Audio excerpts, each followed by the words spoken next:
troviamo nella biblioteca del comune di Nogara, biblioteca comunale, per la presentazione del libro di Nicolò Barretta, Un conduttore in cattedra. Un libro dalla penna elegante, scritto in modo chiaro e molto comprensibile, Conduttore in cattedra. Conduttore in cattedra perché? Perché Nicolò Barretta è anche docente e quindi fa parte di quell'universo scolastico dove problematiche e sfaccettature diverse si intercorrono, e con il suo libro vuole proprio cercare di dare un aiuto a tutte quelle persone, dare un aiuto alle famiglie e ai ragazzi per quanto concerne il bullismo.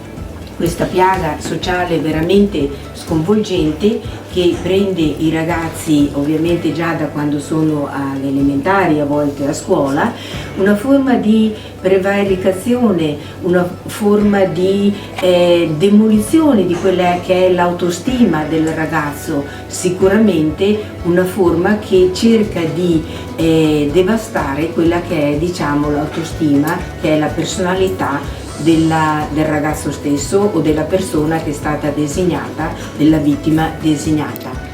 Nicolò Barretta nel suo libro scrive anche un qualcosa di autobiografico e quindi porta in maniera veramente coraggiosa e chiara la sua testimonianza. È vero, Nicolò? Certo, io da ragazzino sono stato vittima di bullismo e con questo libro voglio trasmettere dei messaggi positivi, soprattutto ai giovani lettori a cui è dedicato, ma è un libro in realtà che possono leggere anche gli adulti, perché dal bullismo e dalle situazioni gravi, dolorose, si può anche uscire a testa alta, come fortunatamente ho avuto modo di fare io. Sì. Certo.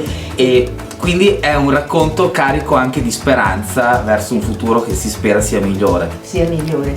E diciamo sempre che comunque il bullismo va affrontato, non va mai così in qualche modo nascosto o comunque tenuto, diciamo, per sé, perché proprio con la comunicazione, con esternare questo disagio si possono trovare quelle risorse, quelle energie per contrastare e quindi sicuramente per superare, come è stato per te.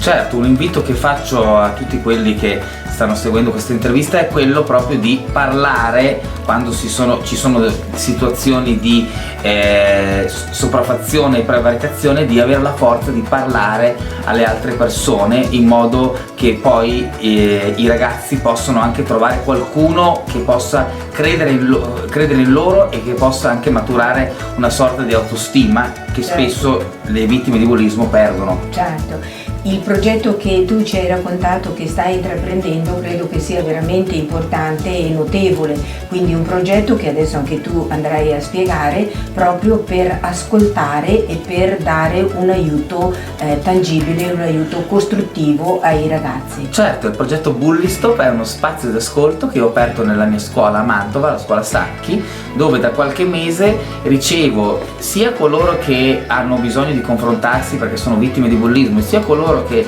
magari hanno degli atteggiamenti che devono appunto migliorare, e io sono a disposizione anche delle famiglie e anche soprattutto dei colleghi che mi segnalano situazioni di sopraffazione o prevaricazione, ed è uno sportello che mi sta davvero dando tante soddisfazioni, perché aiutare i ragazzi e soprattutto dar loro un modo per parlare e sfogarsi credo che sia importante. E voglio anche sottolineare come anche la stampa si sia occupata di questo mio